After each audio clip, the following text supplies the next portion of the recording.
I'm Elizabeth Puranam in Doha with the top stories on Al Jazeera, and we begin with some breaking news out of New York, where police have entered Columbia University and begun to arrest students occupying a historic hall after they barricaded themselves inside. Earlier, the university said it's begun suspending students refusing to meet a deadline to abandon their encampment. Let's bring in our correspondent, Teresa. She's live for us outside Columbia University in New York. And Teresa, there was an expectation earlier that police would come to Columbia. What's happening there now? Well, I'm right in front of Columbia University, right in front of Hamilton Hall. There's dozens and dozens of police officers that have come here to remove the students that are currently inside Hamilton Hall. Let's not forget what happened here. On Monday evening, a group of students that were inside Columbia University occupied Hamilton Hall. They renamed it as Hind Rajab, who's a 6-year-old girl who was killed in Gaza. They're there right now. If you can see where I am, you can see the police. They came in with a truck. Now there's a stair. They have broken a window. They're going inside the building, probably to detain the students that are inside this building. There's been lots of tension in the last hour. We've been seeing police coming from different sides of the atmosphere. We are right now. There's dozens of students who are also here. They've been protesting all day. They've been coming here to support their other students who are inside of Columbia University. Those inside Columbia University, they've been saying all day that they are under siege because since very early in the morning, this university has been completely isolated. The students inside have been asking for food and water, among other things, and the students that are outside have been bringing it in.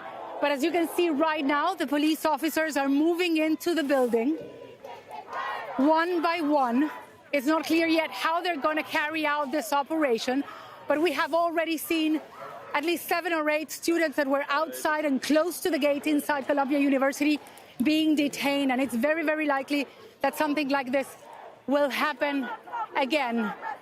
Columbia University has been threatening the students that are inside with expulsion. That's the way saying if they did not leave the building on Monday evening, there was already a deadline that those that remain inside in the encampment, in this sit-in that is happening inside in the middle of the campus, they had given the students until 2 p.m. local time on Monday for them to leave, and if not, they're going to face suspension. So now they're not only facing suspension, expulsion, but also arrest because of the police officers that we're seeing right outside where I am right now. Yeah, incredibly tense scenes there at Columbia University. As you say, Teresa, we can see those police officers moving in, forcing themselves in through the window of Hamilton Hall. Teresa, do we have an idea of the number of students who are inside that hall?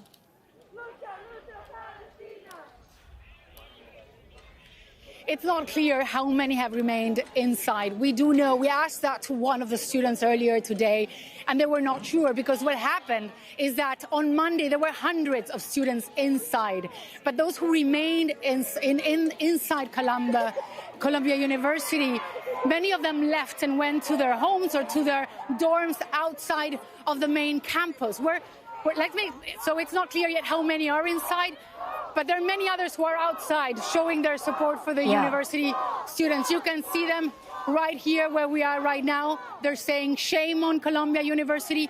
Let's not forget what many of the students have been demanding. They have been demanding financial transparency. They want Columbia University to stop using the money the students pay every year for them to be able to study here from being invested in companies that they say are profiting from this war. They're also demanding an amnesty for many of the students and faculty members. Let's not forget about them. Many of the faculty inside of Columbia University have been supporting and protecting the students. So they want an amnesty from Columbia University authorities that they won't be disciplined as being risking expulsion or suspension, among other things. So we as the press, we're not allowed to move from where we are. We're right behind a fence. We've been, everyone that is crossing this fence is being threatened with arrest if you're on the streets, and that's why we are remaining here.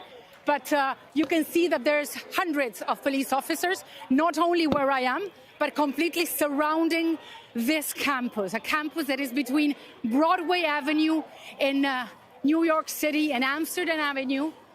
And you can see right on the window of what is known as Hamilton Hall, that the students have renamed as Hind Hall, that continue to go inside this building, probably to remove the students by force. And Teresa, as you are speaking there, we have seen live pictures of police taking away a few people. Now, we don't know if these people have been taken from inside Hamilton Hall, if they are indeed part of that group that's inside the hall. But certainly police are once again taking protesters away. And, you know, when we were speaking a couple of hours ago, Teresa, we were talking about how it's not just students who are protesting at Columbia. There has been a march through New York City, a group of protesters who have been visiting different university campuses in New York and came to Columbia to show their support for the protesters there, especially those who've barricaded themselves inside the hall.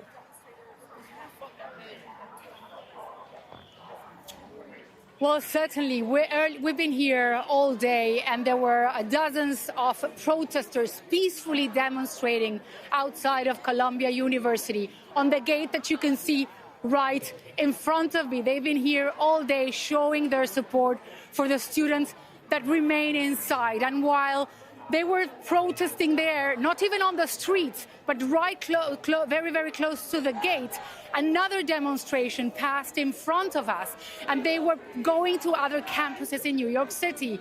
Apparently, they went to City College, and they tried to carry out a protest there.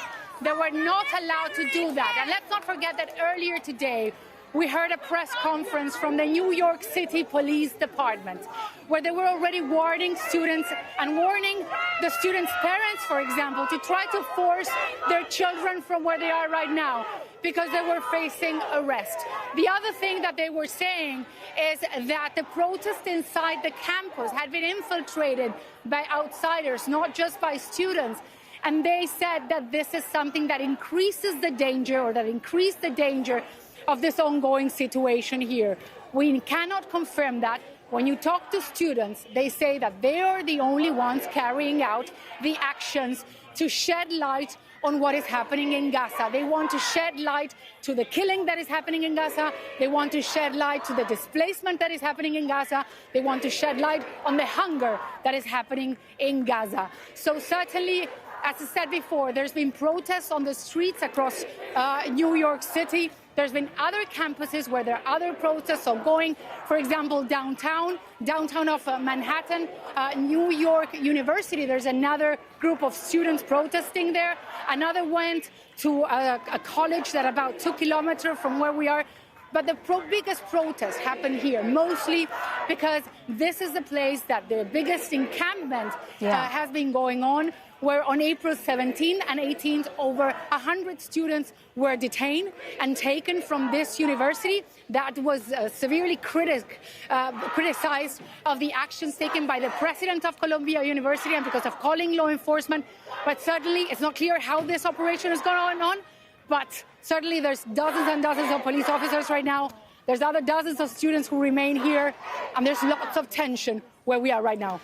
Yeah, Teresa, and since April 17th, since those arrests at Columbia University, I believe that something like at least 900 students have been arrested at universities around the United States. Columbia is one, if not the first, U.S. university which saw protests against Israel's war on Gaza, and it really has inspired demonstrations around the country, at universities around the country, hasn't it?